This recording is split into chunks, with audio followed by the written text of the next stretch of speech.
మీకు అందరికీ యోబు తెలుసు కదా? యోబు తెలుసా? ఎంతమందికి తెలుసు యోబు? యోబుని గురించి ఎంతమందికి తెలుసు? చాలామందికి తెలియదా? బైబిల్ తెరవండి అయితే ఒకసారి. కీర్తనల ముందు యోబు అని ఉంటుంది ఒక గ్రంథం. అది కొన్ని మాటలు మీకు జ్ఞాపకం చేయాలని నేను అనుకుంటున్నాను. చాలా గొప్ప గ్రంథం అది. చాలామంది బైబిల్ పండితుల ఆలోచన ప్రకారం ఏంటంటే, అన్నిటికంటే ముందుగా ఈ యోబు గ్రంథం రాయబడింది అనేది ఒక ఉన్నతమైనటువంటి ఆలోచన. అయితే యోబును గురించి రాయబడింది ఏంటంటే, ఇతను చాలా ఐశ్వర్యవంతుడు. He was a very rich man. చాలా ఐశ్వర్యవంతుడు, ధనవంతుడు. ఆ విషయాలు మొదటి వచనాల్లో రాయబడి ఉన్నాయి. అయితే ఐదో వచనంలో ఆయన తన పిల్లలు ఒకవేళ ఎవరైనా దేవునికి విరోధంగా ఉన్నారేమని వారి కొరకు ప్రార్థన చేసేవాడు. నిత్యము అలాగున వారి కొరకు బలులు అర్పించేవాడు. అయితే అక్కడ 8వ వచనం చూడండి. యోబు గ్రంథం 1వ అధ్యాయం 8వ వచనం. నీవు నా సేవకుడైన యోబు సంగతి ఆలోచించితివా? అతడు యథార్థవర్తనుడును న్యాయవంతుడునై దేవుని యందు భయభక్తులు కలిగి భూమి మీద హల్లెలూయా భూమి మీద ఎవడును లేడు. హల్లెలూయా. భూమి మీద యోబు వంటి వారు ఎవరు లేరు. అంత మంచివాడు, అంత నీతిమంతుడు, అంత యథార్థవంతుడు, చెడుతనమునకు చాలా దూరంగా ఉన్నవాడు. అంటే చెడుతనమునకు స్థానము ఇవ్వనివాడు. He did not give a place for wickedness కదా. కొంచెం కూడా స్థానం ఇవ్వకుండా దేవుని కొరకు నిలవబడినవాడు. తర్వాత ఆయనకి ఏం జరిగింది?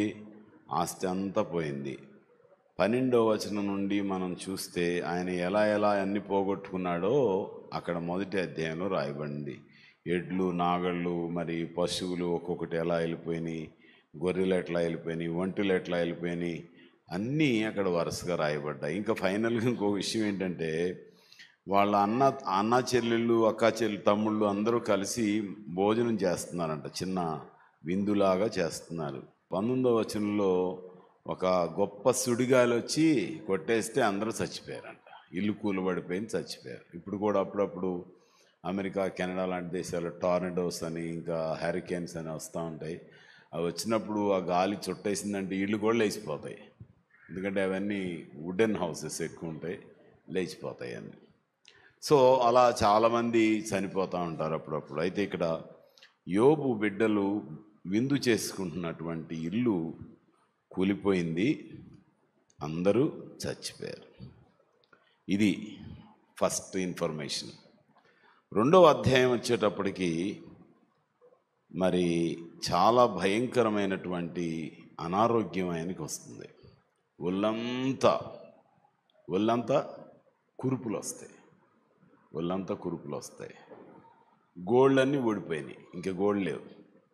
మీలో అప్పుడప్పుడు ఎవరికైనా గోరు చుట్లు వస్తాయి కదా, వస్తే గోళ్ళు ఊడిపోతాయి కదా. నాకు ఒక గోరు ఊడిపోయింది. అంతకుముందు ఒక 2-3 గోళ్ళు ఊడిపోయినాయి, కానీ అవి పెద్ద ప్రమాదకరంగా మారలేదు.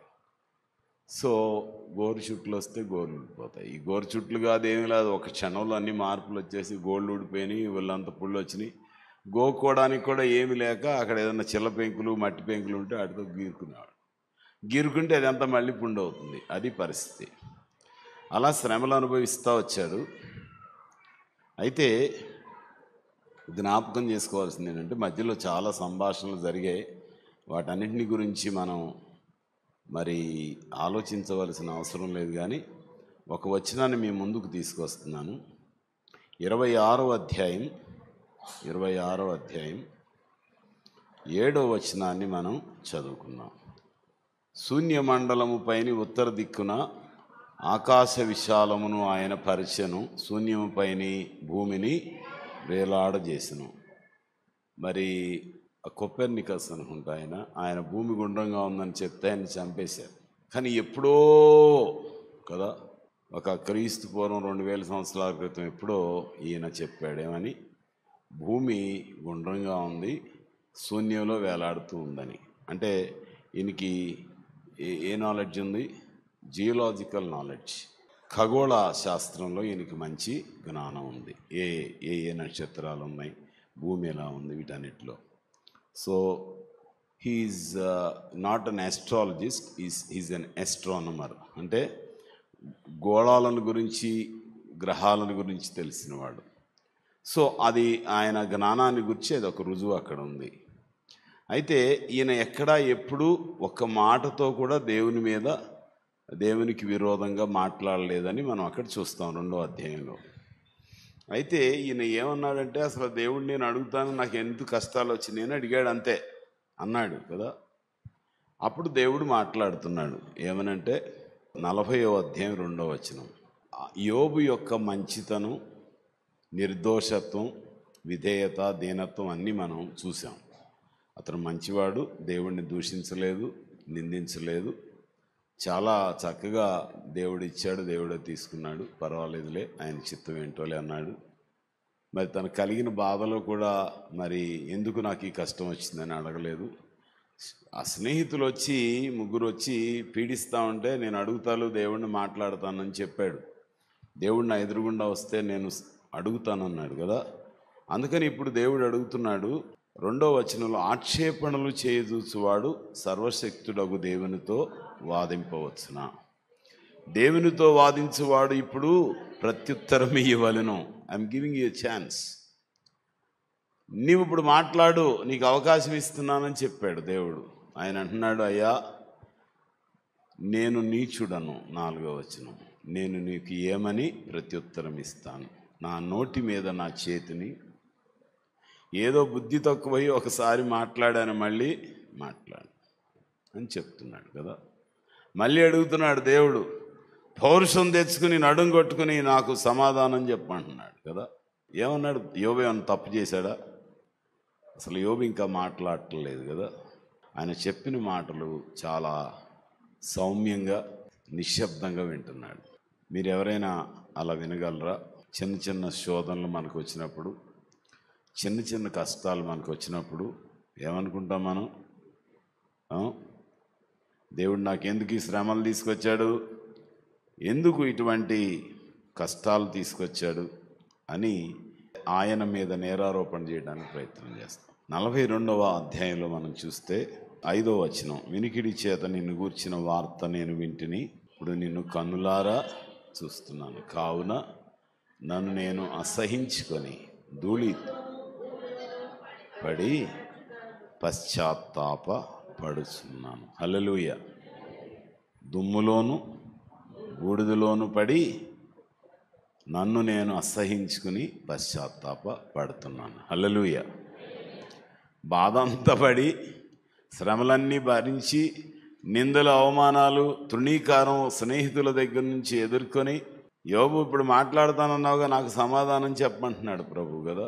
కానీ ఆయన ఏమంటున్నాడు? అయ్యా నా వల్ల ఏం కాదు, తప్పైపోయింది, నేను అవివేకంగా మాట్లాడాను, నువ్వెప్పుడు మేలే నా కొరకు సిద్ధపరిచావనే విషయం నాకు తెలియదు, కాబట్టి నన్ను క్షమించమని అతడు పశ్చాత్తాపడుతున్నాడు.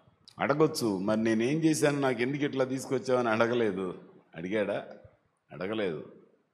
పొరపాటు అయిపోయింది, నీతో మాట్లాడే స్థితి నాకు ఎక్కడుంది, ఆ స్థాయి నాకు ఎక్కడుంది, బుద్ధి తక్కువై మాట్లాడాను, ఇక నోరు మెదపనని చెప్తున్నాడు. మనం ఎన్నిసార్లు ఈ దేవుని వాక్యం ఉన్న మనం దేవునికి విరోధంగా నోరు మెదుపుతామో మెదపమా అని ఎవరికి వాళ్ళే చూసుకోవాలి కదా. ఇది చాలా గంభీరమైనటువంటి సత్యం, మీరందరూ ధ్యానించండి. చిన్న శ్రమ కలగగానే దేవునితో మనం వాదిస్తాం, దేవుని మీద కోపగిస్తాం, ఇంకా అవసరమైతే దేవుని సేవకుడి మీద కోపగిస్తాం, ఇంకా అవసరమైతే విశ్వాసుల మీద కోపగిస్తాం. ఎప్పుడన్నా ఎవరికైనా ఫోన్ చేసామనుకోండి, మొత్తం మీద నేను జ్ఞాపకం వచ్చానా అంటారు కొంతమంది కదా. నేను కొన్నిసార్లు రాత్రిపూట ప్రార్థన చేసేటప్పుడు వాట్సాప్ ఓపెన్ చేసి వాట్సాప్ గ్రూపులో ఉన్న పేర్లన్నీ చూస్తూ ఉంటా, ఒక్కొక్కళ్ళ కోసం ప్రార్థన చేస్తూ ఉంటా. ఒక్కోసారి రింగ్ చేసేవాడిని, ఈ మధ్యన చేయట్లేదు, మరీ లేట్ అయిపోతుందని. మార్నింగ్ ఎప్పుడైనా కాల్ చేస్తే కొంతమంది చాలా సంతోషంగా కాల్ చేసేవారు, కొంతమంది ఏమో మొత్తం మీద మేము గుర్తున్నామా మీకు అంటారు కదా, అంటారు. స్నేహితులు కూడా అంటారు కొన్నిసార్లు, నేను గుర్తున్నానా నీకు అని కదా. అయితే దేవునికి నీవు ఎప్పుడు గుర్తులోనే ఉంటావు, ఆయన ఎప్పుడు నిన్ను మర్చిపోడు. దేవుడు ఎవరిని ఎప్పుడూ ఎక్కడా మర్చిపోలేదు, అది మనం జ్ఞాపకం చేసుకోవాలి. సో దేవుడు నన్ను ప్రేమిస్తున్నాడు, ప్రేమిస్తున్న దేవుడు నన్ను ఎప్పుడు కూడా మర్చిపోలేదు. హల్లెలూయా. ఆయన నా కోసం పరలోకాన్ని విడిచి ఈ భూమి మీదకి వచ్చాడా? నీ కోసం కూడా వచ్చాడా? యేసుక్రీస్తు నీ కోసం వచ్చాడా భూమి మీదకి? వచ్చి ఏం చేశాడు? హాయ్ చెప్పి వెళ్ళిపోయాడా కదా. మనం చాలాసార్లు కొన్నిసార్లు దూర ప్రాంతాలకు వెళ్ళినా, కొంతమంది స్నేహితులు కానీ బంధువులు కానీ కలిసిన ఒక గంటో అరగంటో లేకపోతే ఒక రోజు వాళ్ళతో ఉండి వెళ్ళిపోతాం కదా. దేవుడు అలా వెళ్ళలేదు. 33.5 సంవత్సరాలు భూమి మీద ఉండి పరిచర్య చేసి మన పాపమంతటిని ఆయన భరించాడు. శాపమంతా, రోగమంతా, దరిద్రమంతా ఆయన భరించాడు కదా. పాపము, రోగము, శాపము, దరిద్రం అంతా ఆయన భరించాడు కదా. ఆది దంపతులు ఏదేని తోటలో వస్త్రాలు కోల్పోయారు కదా. మహిమ వస్త్రం పోయింది, వారు దిగంబరులు అయిపోయారు. వారికి సిగ్గు కలిగింది కదా, దిగంబరులు అయిపోయారు. ఆ దిగంబరత్వం నుంచి మనిషిని విడిపించడానికి, మానవాళినంతటిని విడిపించడానికి ఆయన సిలువు మీద ఏమైపోయాడు? దిగంబరుడు అయిపోయాడు. మీకు తెలుసా ఇది? యేసు ప్రభు సిలువు మీద ఏదో కొద్దిగా ఒక మనకి ఇండియన్ స్టైల్లో లుంగి గోచికి పెట్టినట్టుగా కడతా ఉంటారు కదా, చూశారు మీరు? ఇంతవరకు కడతారు కదా. మరి పొలాల్లో పనిచేసేటప్పుడు కొంచెం లుంగి మడత పెట్టి గోచి పెడతారు, కొంచెం సిమిలర్గా అట్లా కట్టినట్టుగా ఉంటుంది. కానీ యేసు ప్రభు సిలువు మీద ఉన్నప్పుడు ఏమీ బట్టలు లేవు. He was completely nude. ఆయన అవమానపరచాలని, ఆయన చాలా తృణీకరించాలని, ఆయనను హేళనకు గురి చేయాలని ఆయనను ఏం చేశారు? దిగంబరుడుగా చేసి సిలువ మీద పెట్టారు కదా. ఎందుకు? మనకు శ్రేష్టమైన మహిమ వస్త్రం ఇవ్వడానికి ఆయన దిగంబరుడు అయ్యాడు. హల్లెలూయా, హల్లెలూయా. ఇది ప్రతి ఒక్కరూ అర్థం చేసుకోవాలి. అంత ప్రేమించిన దేవుడు ఎలా మర్చిపోతాడు? ఎలా విడిచిపెడతాడు? నేను చాలా తప్పు చేశాను, నన్ను నేను అసహించుకొని ధూళిలోను బూడిదలోను పడి పశ్చాత్తాపడుతుంది. మనం ఎప్పుడైనా అలా తగ్గించుకోవడానికి ఇష్టపడుతున్నా? Do we have that kind of humble obedience? దీనత్వంతో కూడిన విధేయత, తగ్గించుకున్న విధేయత ఉందా? ఏదో మాటల్లో విధేయత కొంతమందికి కనబడుతుంది, కానీ చేతల్లో, క్రియల్లో, హృదయంలో ఈ విధేయత ఉందా అనేది ఒకసారి ప్రశ్న వేసుకోవాలి. అందరం ఎక్కువగా మన గురించి కొంచెం ఎక్కువ చెప్పుకోవడానికి ఇష్టపడతాం కదా, చేసిన వాటన్నిటికంటే ఎక్కువ చెప్పుకోవడానికి ఇష్టపడతాం. ఆదివారం నాడు 500 మంది వచ్చారనుకోండి కదా, ఏమవుతున్నప్పుడు? ఎవరన్నా చూసిన వాళ్ళు ఈ చర్చిలో 1000 మంది పడతారండి అని చెప్తాం కదా. చెప్తాను చెప్పాను. చాలామంది నన్ను అడిగారు, చాలా పెద్దగా ఉందండి, 1000 మంది కూర్చోవచ్చు అనేవారు. లేదులేండి అంటే, కాదండి పడతారండి మీరు చెప్పట్లేదు కానీ 1000 మంది కూర్చుంటారు అనుకునేవారు. కాదు కదా. అంటే మనందరం సాధారణంగా గొప్పలు చెప్పుకోవడం మనకి ఇష్టం. మన గొప్పగా ఎవరైనా చెప్తే మనకు కాదనలేము కదా. కానీ యేసు ప్రభు అలా లేడు కదా. ఆయన తాను తగ్గించుకున్నాడు, సిలువ మరణం వరకు తగ్గించుకున్నాడు. సో నేను ఎందుకు ఈ మాటలన్నీ గుర్తు చేస్తున్నానంటే, మనకు ఉన్న పరిస్థితులలో దేవునికి మనం కృతజ్ఞత స్తుతి చెల్లిస్తున్నామా? ఆయన పట్ల మనకు ఏమంటాం? ఆ కృతజ్ఞతా భావం, ద హార్ట్ ఆఫ్ థ్యాంక్ఫుల్నెస్, హృదయపూర్వకంగా దేవుణ్ణి స్తుతించే భావం ఉందా అనేది ప్రశ్న. సో మీరందరూ గుర్తుపెట్టుకోవాలి, హృదయపూర్వకంగా జ్ఞాపకం చేసుకోండి. కొన్ని శోధనలు, కొన్ని కష్టాలు, కొన్ని శ్రమలు, కొన్ని అవమానాలు వచ్చినప్పుడు దేవుణ్ణి ప్రశ్నించవద్దు. ప్రశ్నించావంటే నువ్వు బతికున్నావు కాబట్టి ప్రశ్నిస్తున్నావు. అవమానంతో, ఆ నిందలో, ఆ కష్టంలో, ఆ శ్రమలో, అనారోగ్యంలో, ఆ ప్రమాదంలో, లేకపోతే ఏ పరిస్థితిలో నీవు ఏమైపోవాలి? సంపూర్ణంగా నశించిపోవాలి కదా, నశించిపోవాలి. కానీ దేవుడు మనల్ని నశించిపోనీయకుండా కాపాడాడు. అది గుర్తుపెట్టుకోవాలి. గుర్తుపెట్టుకుని దేవునికి స్తుతించాలి. నశించిపోవటం కాదు, కానీ అటువంటి పరిస్థితులన్నింటినీ, అటువంటి దురాత్మలన్నింటినీ నశింపచేయమని ప్రభువు చెప్తున్నాడు. ద్వితీయోపదేశకాండం మనం చూస్తే 33వ అధ్యాయం, డ్యూటరానమీ చాప్టర్ 33, 33వ అధ్యాయం 26వ వచనం నుంచి చదువుతున్నాను. నీ కమ్ములు ఇనుపవియు ఇత్తడివియు నయుండును, నీ బ్రతుకు దినములలో నీకు విశ్రాంతి కలుగును. యెషురును దేవుని పోలిన వాడెవడును లేడు. ఆయన నీకు సహాయము చేయుటకు ఆకాశవాహనుడై వచ్చును, మహోన్నతుడై మేఘవాహనుడగును. శాశ్వతుడైన దేవుడు నీకు నివాస స్థలము, నిత్యముగా ఉండు బాహువులు నీ క్రింద నుండును. ఆయన నీ యుద్ధ నుండి శత్రువును వెళ్ళగొట్టి నశింపచేయుమనెను. ఆమేన్, హల్లెలూయా. ఇది మీరు జాగ్రత్తగా చదవండి, ధ్యానించండి, మరి గుర్తుపెట్టుకోండి, కంఠస్థం చేయండి.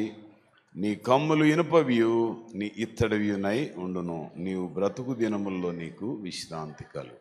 నువ్వు ఇప్పుడు ఏ సమస్యలో ఉన్నావో, ఏ రోగంలో ఉన్నావో, ఏ అవమానంలో ఉన్నావో, ఏ వ్యాధిలో ఉన్నావో, ఏ కృంగిన పరిస్థితిలో ఉన్నావో భయపడద్దు. నీకు దేవుడు విశ్రాంతి కలుగజేస్తాడు. నువ్వు ప్రార్థన చేసినప్పుడు ఆయన నీ వద్దకు వస్తాడు. ఇంకేం చెప్తున్నాడు? ఆయనే నీకు నివాస స్థలము. 91వ కీర్తనలో ఉన్న మాటలు మనకి ఇక్కడ కూడా కనబడుతున్నాయి కదా. ఆయన నీకు నివాస స్థలము, శాశ్వతమైన దేవుడు నీకు నివాస స్థలం. ఆయన చేతులు నీ కింద ఉంటాయి. మనం పసిపిల్లల్ని ఎత్తుకుంటాం కదా, ఎట్లా ఉంటాయి? ఆయన నిన్ను ఎత్తుకుంటాడు. ఎత్తుకుని ఏం చేస్తాడు? శత్రువుని కొట్టమంటాడు. కొట్టమంటే ఇక కొడితే ఆడేం చేస్తాడు? ఇంకా దేవుని చేతుల్లో మనం ఉంటే అది అవమానమా, రోగమా, లేకపోతే ఆర్థిక సమస్యలా, మరి ప్రమాదాల, శత్రువుల, ఏదో నీ సొంతంగా అధిగమించలేని పరిస్థితి ఏదైందందో దేవుడు నిన్ను పట్టుకొని దాన్ని కొట్టమంటున్నాడు కదా. దాన్ని వెళ్ళగొట్టు, నశింపచేయి. నీ ముందు ఉండటానికి వీలు లేదు. హల్లెలూయా. ఈ వచనాలు మీరు చదవండి, జాగ్రత్తగా కంఠస్థం చేయండి. Underneath are the everlasting arms, and he thrust out the enemy before you and said, destroy. ఆడు చేతుల్లో పట్టుకోగానే ఆడు పారిపోతున్నాడు. పారిపోయేవాడిని పట్టుకుని చెత్తగొట్టేయమంటున్నాడు, నశింపజేయమంటున్నాడు. డిస్ట్రాయ్, డిస్ట్రాయ్, నాశనం చేయి, నశింపజేయమని దేవుడు కేక వేసి చెప్తున్నాడు. హల్లెలూయా. కాబట్టి మీరందరూ ఈ విషయాన్ని సరిగ్గా అర్థం చేసుకోవాలి. సో యోబు దేవుని సన్నిధిలో నమ్మకంగా ఉన్నాడు. మనం చూస్తే ఆయన రెట్టింపు ఆశీర్వాదానికి వారసుడుగా మారాడు. హల్లెలూయా. సో నీవు ఏ పనులు చేసి దేవుని సన్నిధిలో నిన్ను హెచ్చించుకొని దేవునికి నమ్మకంగా జీవించకుండా నిందలు మోపితే దేవుని కృపలోంచి వేరైపోతావు, దూరం అయిపోతావు. యోబు ఏమీ చెయ్యకపోయినా, ఇదిగో నేను నీచుడను, నేను ఎన్నిక లేని వాడిని, బూడిదలో పడి ధూళిలో పడి నన్ను నేను తగ్గించుకుని నన్ను నేను అసహించుకుంటున్నాను, నన్ను క్షమించమని అడుగుతున్నాడు కదా. సో దేవుడు యోబుకు ఆశీర్వదించాడు కదా, మరీ అధికముగా ఆశీర్వదించాడు, అన్నీ రెట్టింపిచ్చాడు. మీరు తర్వాత చదవండి అవన్నీ. ఫస్ట్ ప్యాసేజీ, మొదటి అధ్యాయంలో ఉన్న ప్యాసేజీ, 42వ అధ్యాయంలో ఉన్న లాస్ట్ ప్యాసేజీ, చివరి పారాగ్రాఫ్ చదవండి. రెట్టింపు ఆశీర్వాదం దేవుడు యోబుకు ఇచ్చాడు. ప్రియ సహోదరుడా, ప్రియ సహోదరి, నేను జ్ఞాపకం చేస్తున్నాను, ఎప్పుడు దేవుని యందు సంతోషించాలి, ప్రభువునందు ఆనందించుడి. మరలా చెప్పుదును, ఆనందించుడి. ఆనందిస్తున్నారా? చెప్పండి, ఆనందిస్తున్నారా? లేవటంతో ఆనందంగా లేస్తున్నారా? లేవటంతో సంతోషంగా లేస్తున్నారా? లేవటంతో పరిగెత్తుకుంటా ఈరోజు ప్రభు దినం, నేను పరిగెత్తుకుంటా ప్రభు దగ్గరికి వెళ్ళాలని సిద్ధపడుతున్నారా? చెప్పండి, సిద్ధపడుతున్నారా? అట్లా ప్రభు దగ్గరికి వెళ్ళాలి. ప్రభు దినం ఇది, ప్రభు దినం. నేను ప్రభు దగ్గరికి వెళ్ళాలి, మందిరంలో స్తుతించాలి, ఆరాధించాలి, పునరుత్థాన శక్తిని పొందాలి, నాలో ఉన్న మరణపు పాశములు సంపూర్ణంగా నశించిపోవాలి. ఇక మరణమునకు ఆమె నా మీద అధికారము లేదు, నాకు నాశనము లేదు. హల్లెలూయా చెప్తున్నారు. అలాంటి ఆలోచనలు వస్తున్నాయా? యోహాను భక్తుడు మహాభక్తుడు కదా, ఆయన ఏమంటాడు? ప్రభు దినమందు నేను ఆత్మవశుని అయిపోయాను కదా. అక్కడ గడియారాలు లేవు, క్యాలెండర్లు లేవు, ఏమి లేవు, రోజు లెక్క పెట్టుకునేవాడు కదా. ఇదే వారం, ఆదివారం, మళ్ళీ ఎప్పుడు వస్తుందో ఆదివారం కదా. పునరుత్థాన దినం ఎప్పుడు వస్తుందో, ఇది first week off the day, వారంలో మొదటి రోజు, ఇది రెండో రోజు, ఇది మూడో రోజు, నాలుగో రోజు, ఐదో రోజు, ఆరో రోజు, ఏడో రోజు వచ్చేసింది. 6 రోజులు అయిపోయినాయి, మళ్ళీ మొదటి దినం పునరుత్థాన దినం వచ్చేసింది. హల్లెలూయా హల్లెలూయా. మళ్ళీ పునరుత్థాన దినం వచ్చింది. ఎంత సంతోషం! లోకానికి ఏమొచ్చింది? విమోచన కలిగింది, మరణ భయము తొలగిపోయింది. హల్లెలూయా. మరణ పాశములు తెంచివేయబడ్డాయి, పాతాళపు ద్వారములు మూసివేయబడ్డాయి, పరలోక ద్వారములు తెరవబడ్డాయి, నిరాశ నిస్పృహలు తొలగిపోయాయి, వేదన అనారోగ్యం తొలగిపోయింది. హల్లెలూయా హల్లెలూయా. నిరీక్షణ, సంతోషం, సమాధానం, ఆరోగ్యం, సమృద్ధి, అన్ని విషయాల్లో అత్యధికమైన జయము జయము జయము. హల్లెలూయా. ఆయన ఆత్మవశుడైపోయాడు. నువ్వు ఎప్పుడైనా ఆత్మవశుడు అవుతున్నావా?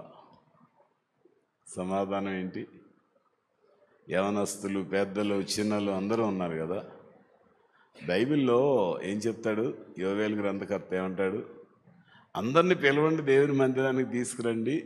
పెద్దలు రావాలి, చిన్నలు రావాలి, యవనస్తులు రావాలి, వృద్ధులు రావాలి, పెళ్ళైన పెళ్లి కొడుకు పెళ్లి కుమార్తె అంటే నూతన దంపతులు రావాలి, అంటే పాలు తాగే చంటి పిల్లలు కూడా రావాలి.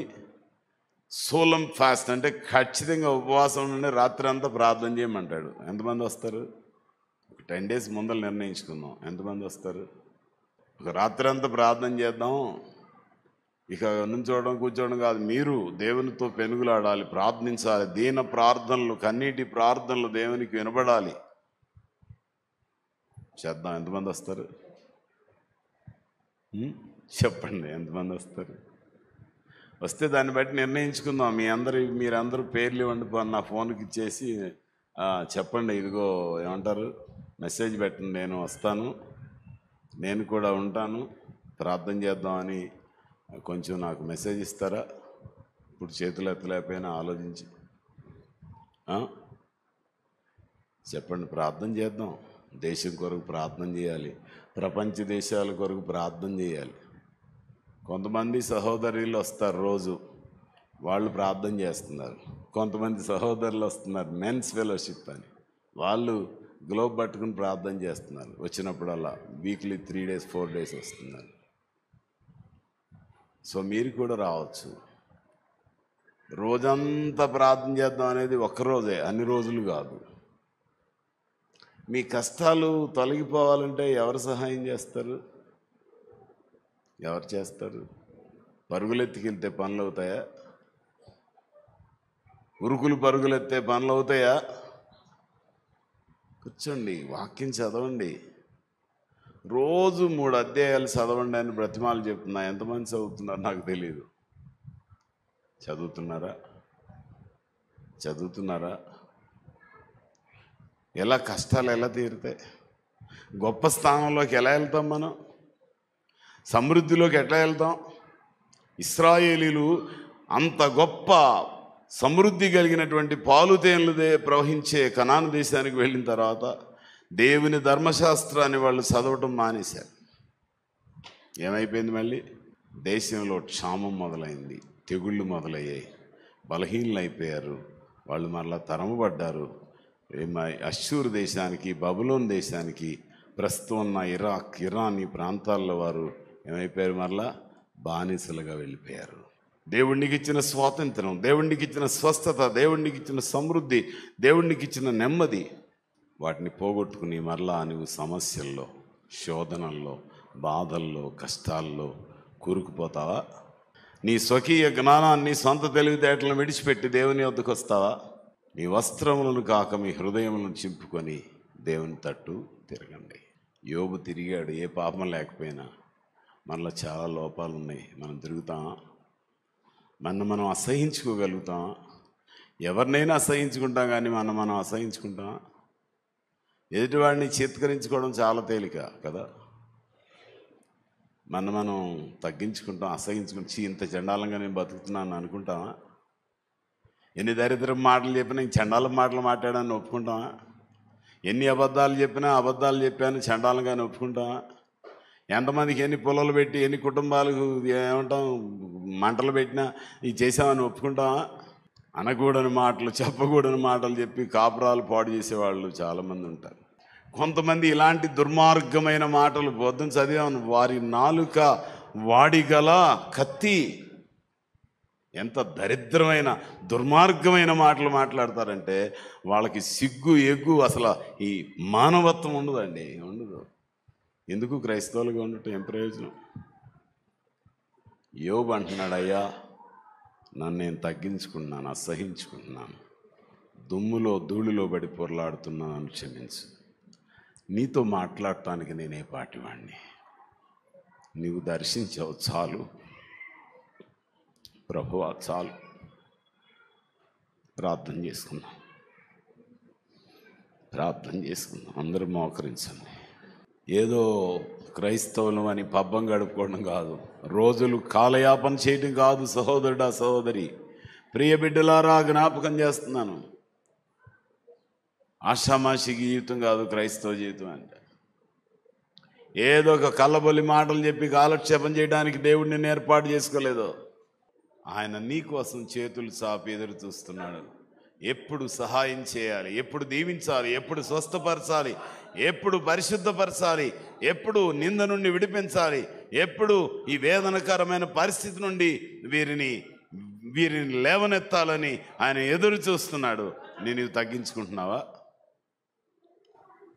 సర్వాధికారి అయిన తండ్రి, నమ్మదగిన దేవా, నీకు వందనాలు, స్తోత్రాలు చెల్లిస్తున్నాం. అత్యధికమైన మేలులతో, ఆశీర్వాదములతో, రెట్టింపు శుభములతో, ఆశీర్వాదములతో నడిపించడానికి నీవు ఇష్టపడుతున్నావు. మమ్మను పరిశుద్ధపరచు, నన్ను పరిశుద్ధపరచు. నన్ను నేను తగ్గించుకొని, నన్ను నేను అసహించుకొని, ధూళిలోను బూడిదలోను పడి పశ్చాత్తాపడటం నాకు నేర్పించండి. ప్రతి పరిస్థితిని చక్కదిద్దండి. యేసు పరిశుద్ధ నామములో ప్రార్థిస్తున్నాం తండ్రి, ఆమేన్.